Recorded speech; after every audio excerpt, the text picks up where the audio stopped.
पिछले 3 महीनों से मुझे अध्ययन कराते हुए हो गया है रीट परीक्षा पर। हमारे जो यूट्यूब चैनल है उस पर केवल मैं रीट की ही परीक्षा की तैयारी करा रहा हूँ। चाहे कोई देखे नहीं देखे हमारे वीडियो, उससे कोई मतलब नहीं है। हमारा उद्देश्य है कि जो भी 2, 5, 10, 20 जो भी स्टूडेंट हमारा वीडियो देखे वो परफेक्ट देखे, यानी कि बिल्कुल फालतू चीज़ें उन्हें देखे। इसी के उद्देश्य के तहत हमने ये निष्कर्ष निकाला है कि आपके जो क्वेश्चन पूछे जाते हैं वो कहाँ से पूछे जाते हैं। क्योंकि मैंने देखा है 2011 हो, 2012 हो, 2015 हो, 2017 हो, जो क्वेश्चन आपके पूछे जाते हैं उसके आसपास से ही उस एक दूसरे एग्जाम में आपके क्वेश्चन उठाए जाते हैं। ठीक है, तो मैंने निष्कर्ष निकालने की कोशिश की है पिछले 3 महीनों में पढ़ाते पढ़ाते हुए कि आपके क्वेश्चन कहाँ से पूछे गए थे। जैसे मैं बात करूँ आपके 2017 राजस्थान जीके की, राजस्थान जीके से आपके टोटल 16 क्वेश्चन पूछे गए थे। अब मैंने पता लगाया कि 16 क्वेश्चन आपके कहाँ से पूछे गए थे, कौन से बुक से पूछे गए थे और कौन से पेज से आपके लिए गए थे। तो मैंने इसका ही एक वीडियो बनाया है। जितना हो सकेगा उतना मैं कोशिश करता हूं कि वो उसके आसपास के ही अभ्यर्थियों को वो चीज़ें याद करवाई जाए। क्योंकि हमें बहुत सी चीज़ें क्या करते हैं, जल्दीबाजी में उनको मिसिंग कर देते हैं और एग्जाम वही पूछ लेता है। क्वेश्चन तो बहुत सिंपल रहता है लेकिन अपन से गलत हो जाता है। जैसे आपको ये 16 क्वेश्चन मैंने यहाँ दे रखे हैं जो आपके राजस्थान जीके में 2017 में 16 क्वेश्चन पूछे गए थे। टोटल आपके सामाजिक अध्ययन में एसएसटी में मुख्य रूप से 66 क्वेश्चन पूछे जाते हैं। तो 66 में से अगर आपके 16 क्वेश्चन राजस्थान जीके से पूछे जा रहे हैं तो बहुत महत्वपूर्ण है। यानी कि अगर 16 क्वेश्चन में से अगर आप 16 के 16 सही करते हो तो बहुत आगे निकल जाते हो, और अगर आपने 16 में से 15 ही सही कर पाए, ये क्वेश्चन गलत हो गया, तो आप लाखों रैंक के नीचे आ जाओगे। तो देखिए आपके कौन सी बुक से और कहाँ से आपके क्वेश्चन लिए गए हैं। मुख्य उद्देश्य यही है कि आपके अंतिम समय में परीक्षा में आप इन चीज़ों को जरूर देखें, पढ़ें और अच्छी तरीके से इनको याद करें, क्योंकि यही क्वेश्चन आपके पूछे जाते हैं।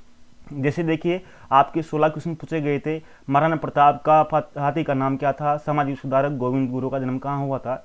चेतावनी राजचुंगटा किसने लिखी थी? मत्स्य जनपद की राजधानी क्या थी? तराइन का युद्ध 1191 में किसने जीता था? राजस्थान का कौन सा नृत्य 2010 में यूनेस्को की अमूर्त सांस्कृतिक धरोहर में सम्मिलित किया गया? संत मीराबाई का पति का नाम क्या था? चित्रकला की शैली बनी रहनी संबंधित है। चूरू जिले का ददेवरा ग्राम संबंधित है। खेजली आंदोलन में अपने जीवन का बलिदान किसने किया? इसी तरह 6 क्वेश्चन और थे। निम्नलिखित में से कौन सा स्थान राष्ट्रीय राजमार्ग संख्या 15 के द्वारा नहीं जुड़ा है? अब आपको यहाँ देखना है नहीं जुड़ा है, जुड़ा है। यहाँ पर आप जल्दीबाजी में पेपर में वहाँ पर गलती कर बैठोगे। आप नहीं है इनमें जरूर देखना है उसमें, यानी कि क्वेश्चन को आराम से पढ़ना है आपको परीक्षा में, ये आपको ध्यान रखना है। 12वां क्वेश्चन था 2011 की जनगणना के अनुसार निम्नलिखित में से कौन से किस जिले में 10 के जनसंख्या वृद्धि दर न्यूनतम रही? इसी तरह राजस्थान का प्रथम वस्त्र उद्योग कहाँ स्थापित हुआ था? गग्गर का मैदान कहाँ अवस्थित है? निम्नलिखित में से कौन सी नदी उत्खात भूमि के लिए कुख्यात है? निम्नलिखित में से राजस्थान में मिट्टी पानी की सबसे बड़ी मानव निर्मित झील कौन सी है? आप देखोगे तो आपने पढ़ लिए, आपने कितनी बार ये क्वेश्चन पढ़ लिए, लेकिन आपको बिल्कुल सिंपल लगेंगे, बिल्कुल साधारण क्वेश्चन लगेंगे कि आगे आप इनको सबको सोल्व कर सकते हो, आपको पता है। लेकिन जब आपके एग्जाम में दूसरे वाले सिंपल क्वेश्चन आएंगे तो आप उनमें गलती कर बैठोगे। इसलिए अपन को देखना है कि क्वेश्चन कहाँ से लिए गए। तो देखिए मैंने यहाँ पर क्वेश्चन दिए हैं कौन कौन से कहाँ से बैठे। जैसे आपके क्वेश्चन था संत मीराबाई के पति का नाम क्या था? तो क्वेश्चन कहाँ से लिया गया था? आपके हमारा राजस्थान की किताब है कक्षा 10 में, आरबीएसई में चलती है अभी, तो इस साल जुड़ी है राजस्थान का इतिहास और संस्कृति से क्वेश्चन लिया गया था। इसका आंसर भी यहाँ दिया हुआ है।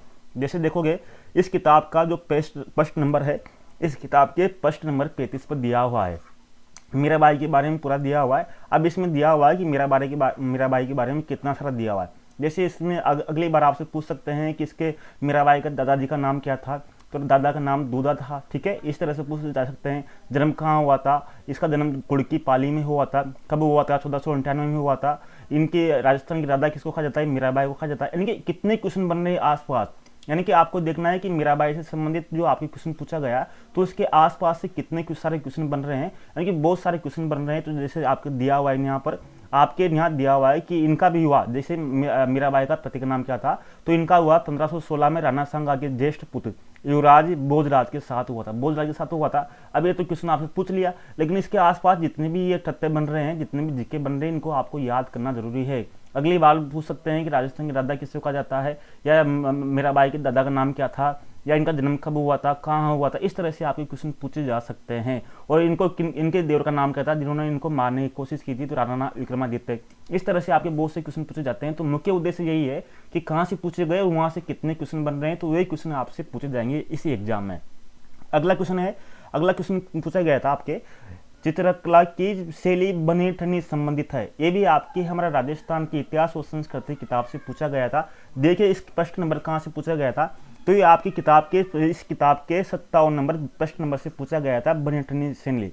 आपके जो किशनगढ़ शैली है चित्रकला की, उसमें देखिए कि पहले आप इसमें से पूछा गया था, यहाँ से बहुत सारे क्वेश्चन फिर बन सकते हैं आपके, उनके इसके आसपास के क्वेश्चनों को आपको हल करना है। जैसे किशनगढ़ की राज्य की स्थापना कब की गई थी, 1609 में की गई थी, किसने की थी, किशन सिंह ने की थी। इसी तरह आपको देखना है कि रावत साउथ सिंह, यानी कि इस समय था जो रावत साउथ सिंह का काल किशनगढ़ से लेकर सोन कहा जाता है, क्वेश्चन बन सकता है। इसका दरबारी था कौन था, सावंत सिंह का दरबारी कौन था, नगरी दास, यानी कि ये नगरी दास सावंत सिंह का जो उपनाम था नगरी दास। इसके समय जो निहाल चंद इसका जो दरबारी था निहाल चंद नगरी दास का, तो निहाल चंद ने एक से एक बने ठने चित्र बनाया था। कौन सा बनाया था, बने ठने चित्र बनाया था, तो इसने ही इसका चित्रांकन किया था। तो इस चित्र को, बने ठने चित्र को आप कह सकते हो कि एरिक डिक्सन ने इसको भारत का मोनालिसा कहा है। क्या कहा है, भारत का मोनालिसा किसको कहा गया है, बने ठनी शैली को। किससे संबंधित है, किशनगढ़ शैली से संबंधित है।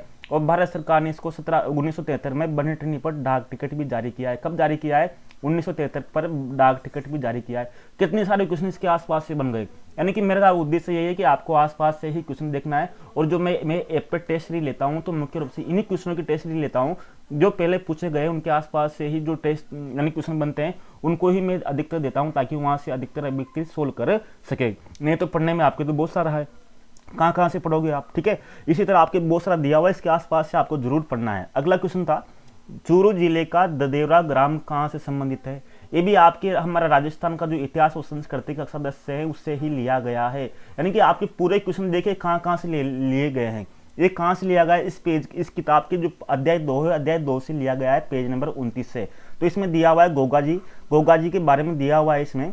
तो गोगा जी में आपको ध्यान रखना है, गोगा जी राजस्थान के 5 पीरों में शामिल है। तो आप पूछ सकते हैं निम्न में से कौन से 5 पीरों में शामिल नहीं है। इसी तरह आपसे पूछ सकते हैं कि गोगा जी ने अपने कौन से मौसरे भाइयों से साथ संपत्ति का विवाद चल रहा था, युद्ध हुआ, तो हर अर्जन और सुजन के साथ इसका विवाद हुआ। इसी तरह आपसे पूछ सकते हैं गुरनाक मोहम्मद गजनवी के समकालीन कौन से लोक देवता थे, तो गोगा जी थे। यानी कि कितने क्वेश्चन आसपास से बन रहे हैं, यहाँ से आपके क्वेश्चन पूछे जाएंगे। 100% आपके क्वेश्चन यहाँ से बनेंगे। अब देखो आपको यहाँ दिया हुआ है गोगा जी का जन्म स्थल ददेवरा। अब देखो ददेवरा ग्राम संबंधित है, किससे संबंधित है, गोगा जी से संबंधित है। तो ग्राम जन्म स्थल कौन सा था, ददेवरा। किसके लिए ये अभी क्या कहलाता है, शीर्ष मेढ़ी। और इनका समाधि स्थल क्या कहलाता है, दूर मेढ़ी कहलाता है, ठीक है। अब आपसे इसके बारे में फिर पूछ सकते हैं कि गोगा जी का जो स्थान है, यानी कि आपके जो इसमें गोगा जी का जो दिया हुआ है, जो गोगा जी के बारे में मान्यता है कि इसके स्मृति में गोगा मेढ़ी, यानी कि गोगा मेढ़ी स्थान कहाँ पर है, तो आपके कहाँ पर है, हनुमानगढ़ जिले में है। तो जैसे चूरू जिले में तो क्या है, ददेवरा है। अब आपसे पूछ सकते हैं कि गोगा मेढ़ी कहाँ पर है, तो आपके एक हनुमानगढ़ में। ये क्वेश्चन आपको ध्यान रखना है, यहाँ से आपके वापस क्वेश्चन उठाते हैं एग्जाम में। जैसे आपके जल संग्रहण की जितनी पद्धतियाँ राजस्थान की, वो पूरी की पूरी वहाँ से ही उठा ली गई है। यानी कि मुख्य उद्देश्य ये है कि आप किसी भी तरह आपको इस परीक्षा में सफलता प्राप्त करनी है, आपका अंतिम चांस मान लीजिए। ऐसा चांस कभी भी नहीं आएगा। आपके पास जितना भी समय बच रहा है उसका पूरा 100% दीजिए। जितने भी काम है उन सब कामों को छोड़ दीजिए, अभी भी बहुत समय है, आप कुछ भी कर सकते हैं। देखो मैं नहीं कह रहा, आपको जिससे भी पढ़ना है सब बेस्ट पढ़ाते हैं, बस आपको सेल्फ स्टडी करनी है अच्छे से। बस मेरा कहना का उद्देश्य यही है। अगला क्वेश्चन पूछा गया कि चेतावनी रात चुंगटा किसने लिखी। अब ये आपकी पूछा गया है कक्षा 9 की राजस्थान के स्वतंत्रता आंदोलन और शौर्य परंपरा बुक से। कहाँ से, कौन से पेज नंबर से पूछा गया। अब देखोगे ऐसे क्वेश्चन तो आपको बहुत से मिल जाएंगे, सब जगह मिल जाएंगे, लेकिन मुख्य रूप से जितने भी क्वेश्चन थे आपकी इन्हीं बुकों से पूछे गए। लेकिन इन बुकों का आप अच्छे से अध्ययन नहीं करते, इस कारण मैं जो जितने भी टेस्ट लेता हूँ उनमें इन्हीं से प्रश्न देता हूँ, ताकि उनका एक बार और रिविजन हो जाए। तो जैसे चेतावनी रात चुंगटा किसने लिखी, तो आपके जो केसरी सिंह बारट है, तो केसरी सिंह बारट का संबंध कहाँ से था, शाहपुरा से था। लेकिन आपने शाहपुरा पढ़ लिया, लेकिन आपके पूछेगा, जैसे आपने पूछा ना, आपके एक क्वेश्चन पूछा गया था, देखिए मैं बताऊँ आपको, आपके क्वेश्चन पूछा गया था कि सामाजिक सुधारक गोविंद गुरु का जन्म कहाँ हुआ था। अब अपने वहाँ पहले हल्के में निकाल लिया होगा कि कहाँ हुआ था, कौन से परिवार में हुआ था, हल्के में निकाल दिया। इसी तरह अपन हल्के में निकाल देंगे, इस बार क्या निकाल देंगे, हल्के में निकालेंगे कि इनका संबंध कहाँ से था, शाहपुरा से था। लेकिन आप इसमें देखो, इनका जन्म 1872 में शाहपुरा रियासत के देवपुरा नामक गाँव में हुआ था। कहाँ हुआ था, देवपुरा नामक गाँव में हुआ था। अब आपसे पूछ ले कि केसरी सिंह बारट का जन्म कहाँ से हुआ था, देवपुरा से हुआ था। इन क्वेश्चनों को क्वेश्चन बनाओ, यानी कि पहले आपको विस्तार से पढ़ो, फिर पढ़ने के बाद में वहां से ऑब्जेक्टिव बनाने की कोशिश कीजिए। और आपका एक कर्तव्य है कि जो अभ्यर्थी तैयारी कर रहे हैं, जिस तरह से मैं आपके लिए जितना करता हूं उतना करता हूं, लेकिन जो अभ्यर्थी भी तैयारी कर रहे हैं उनको लिए इस वीडियो को जरूर पहुंचाए, ताकि उनकी जो एक तैयारी है वो समर्पित यानी कि एक तरह से ज़्यादा विस्तार लिए हुए नहीं, एक तरह से उनकी एक संक्षिप्त यानी कि उनकी एक निश्चित दिशा में तैयारी हो सके, ताकि उनको फायदा मिल सके। तो इसलिए आपका कर्तव्य है कि इस वीडियो को जरूर शेयर कीजिए दूसरे बच्चों को, ताकि अधिक से अधिक उनको भी लाभ मिल सके। इसी तरह आपके इसमें से बहुत से क्वेश्चन बनते हैं, जैसे कौन कौन से बनते हैं, जैसे इन्होंने 1903 में क्या किया था, यानी कि 1903 में जब लाल कर्जन का दरबार लगा था, महाराणा फतेह सिंह उसमें शामिल होने के लिए जा रहे थे, तो इन्होंने चेतावनी राज चुंगटिया, ये आ गया आपकी चेतावनी रोग चुंगटा, किसने लिखा था, आपके केसरी सिंह भारत ने लिखा था। उसके दोहे सुनकर पे महाराणा फतेह सिंह का दिल बदल गया, ये आपको ध्यान रखना है। इसी तरह आपके यहाँ दिया हुआ है कि वीर भारत समाज की सभा की स्थापना कब हुई, तो 1910 में हुई, किसने की, केसरी सिंह भारत ने की। बहुत से क्वेश्चन आपके यहाँ से ही बनते हैं, जहाँ से क्वेश्चन पूछे गए, तो आपका कर्तव्य है देखिए कि कहाँ से क्वेश्चन पूछे रहे हैं। आपकी ये चीजें तो सब जगह मिल जाएगी, गाइड में मिल जाएगी, लेकिन आप मुख्य रूप से आरबीएससी, आपसे कहा गया है कि आरबीएससी जो आपकी बुक है, आरबीएससी की जो आपके कक्षा 6 से लगाकर 12 तक की बुक है, उन बुकों में से पढ़िए, और जो क्वेश्चन वहां से पूछे गए हैं उनसे संबंधित तथ्य पढ़िए, क्योंकि बहुत सी गाइडों में हो सकता है कि जो तो आपको क्वेश्चन मिल जाए, मिलने के बाद में उनसे संबंधित जानकारी आपको नहीं मिले, लेकिन इन बुकों में आपके विस्तार से दिया हुआ है, सब कुछ दिया हुआ है। तो आपका कर्तव्य है कि अच्छे से पढ़िए एक चांस से। मत्स्य जनपद की राजधानी थी, अब आपको क्वेश्चन पूछा गया कि मत्स्य जनपद की राजधानी, बिल्कुल सिंपल है, आपकी बिल्कुल सिंपल है, लेकिन देखिए ये कहाँ से पूछा गया, हमारे राजस्थान के कक्षा से पूछा गया, लेकिन कहाँ से पूछा गया, देखिए आपके यहाँ से पूछा गया, हमारा राजस्थान की जो अध्याय 2 है, अध्याय 2 से पूछा गया मत्स्य संघ। आपकी 16 महाजनपद थे, 16 महाजनपदों में से राजस्थान से संबंधित जो जनपद था मत्स्य जनपद था। अब आपके पूछ लिया कि राजधानी कौन सी थी, अब राजधानी तो आपके बिल्कुल सिंपल दिए हुए कि राजधानी ये रही आपकी विराटनगर थी, क्या थी, विराटनगर थी। लेकिन अब यहाँ से ही इसमें से क्वेश्चन पूछ सकते हैं कि किस जनपद का उल्लेख ऋग्वेद में मिलता है, किस जनपद का उल्लेख ऋग्वेद में मिलता है, कौन कौन से जिले इसमें शामिल थे, अलवर जयपुर शामिल थे, ठीक है। ये आपके इस तरह से क्वेश्चन बन सकते हैं। अब आपके क्वेश्चन और बन सकता है कि किस जनपद का उल्लेख युआन चांग ने किया है, यानी कि किस चीनी यात्री ने, यानी कि युआन चांग किस चीनी यात्री ने मत्स्य जनपद का वर्णन किया। अब देखिए क्वेश्चन यहाँ से ही बनते हैं, वापस यहाँ से क्वेश्चन बनेंगे और आप गलती कर बैठोगे। बार बार मैं कह रहा हूँ कि आपको इन किताबों को अच्छी तरह से पढ़ना है। अगला क्वेश्चन था कि तराइन का युद्ध किसने जीता। अब तराइन का युद्ध किसने जीता, अब यहाँ डेट दी हुई थी आपकी 1191 में हुआ था, तो 1191 में किसने जीता। अब आपकी बिल्कुल सिंपल है, क्योंकि आपने पढ़ रखा है, कितनी बार पढ़ लिया, कितनी बार देख लिया, लेकिन ये क्वेश्चन अभी आपको सिंपल लग रहा है। जब आपकी इस एग्जाम में जब पेपर आएगा, पेपर आने के बाद में जो सिंपल क्वेश्चन आएंगे ना, तो आपको कठिन लगेंगे, क्योंकि अपन जब क्वेश्चन पढ़ लेते हैं तो सिंपल लगते हैं अपन को। इसी तरह से मान लीजिए अपने कक्षा 10 की बोर्ड की परीक्षा दे ली, तो उस समय अपन को पेपर बहुत हार्ड लगेगा, लेकिन जैसे अपन 12वीं में जाएंगे, 12वीं में जाने के बाद में फिर हम कक्षा 10 का पेपर देखेंगे, तब हम सोचते हैं कि यार इस पेपर तो आपके बिल्कुल सिंपल आया। ऐसा कुछ नहीं है, जो पढ़ता है जो जानता है कि पेपर जब तैयारी करता है तब उनको पता होता है कि किस तरह से तैयारी की जाती है, कहाँ से क्वेश्चन आता है, कितना भय रहता है। तो आपको बिल्कुल भय नहीं करना, बिल्कुल बिंदास होकर पढ़ना है, आपका नंबर अपने आप आ जाएगा। अब देखिए तराइन का युद्ध किसने जीता, ये कहाँ से लिया गया, कक्षा 10 की जो आपके राजस्थान के इतिहास और संस्कृति से ये क्वेश्चन लिया गया था, कक्षा 10 की पुस्तक से। तो कहाँ से लिया गया था, देखिए आपके इसके पेज नंबर 18 पे, कक्षा 10 की जो हमारा राजस्थान है उसके पेज नंबर 18 से लिया गया है। इसमें दिया हुआ आपके यहाँ पर दिया हुआ है पृथ्वीराज तीर्थे 1177 से लेकर 1152 तक का इनका कार्यकाल बताया गया है। अब देखिए ये प्रतापी शासक था, शाकंभरी चौहानों का सबसे प्रतापी शासक कौन था, तो पृथ्वीराज तीर्थे था।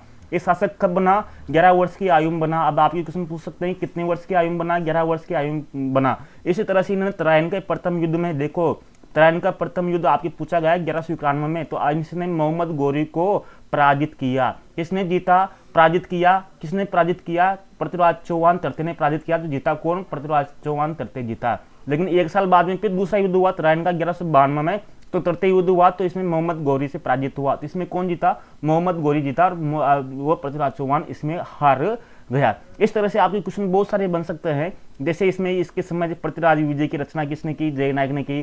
पृथ्वीराज रासो की रचना किसने की, चंद्र बरदाई ने की। इसी तरह से आपके बहुत सारे क्वेश्चन इनसे बनते हैं। स्वयंगिता, स्वयंवर कथा के साथ संबंधित है। इनके क्वेश्चनों को आपको देखना है जैसे कि कहाँ कहाँ से बनते हैं। आपके बहुत सारे क्वेश्चन थे जिसमें से आपके पूरे बुक गोल के क्वेश्चन, जैसे आपके बुक गोल के जितने भी क्वेश्चन पूछेंगे राजस्थान के, जैसे कौन सा राष्ट्र राजमार्ग 15 द्वारा नहीं जुड़ा हुआ है, जनसंख्या की वृद्धि दर न्यूनतम रही, ये पूरे क्वेश्चन मैं आपको कराऊंगा। आप थोड़ा समय कम है, दूसरी क्लास लेनी है मुझे एक पर, तो उसके लिए मैं आपको समझ चाहूंगा कि मैं दूसरा जल्दी ही वीडियो लाऊंगा, उसमें पूरे क्वेश्चन आपको बताने की कोशिश करूंगा। आज के लिए धन्यवाद, नमस्कार, जय हिंद दोस्तों।